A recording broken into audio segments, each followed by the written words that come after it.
કાળજત મારા અવગણનાથ બાપુ ઝાડ નેચ ભાડ્યા બી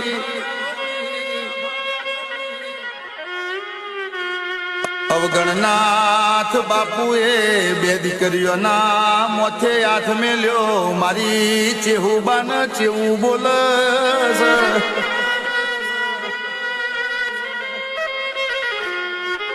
કે ચેહુબા હોભળો ને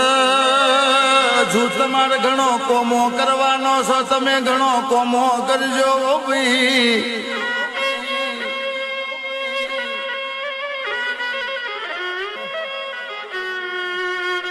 પણ મારી ચહેર ને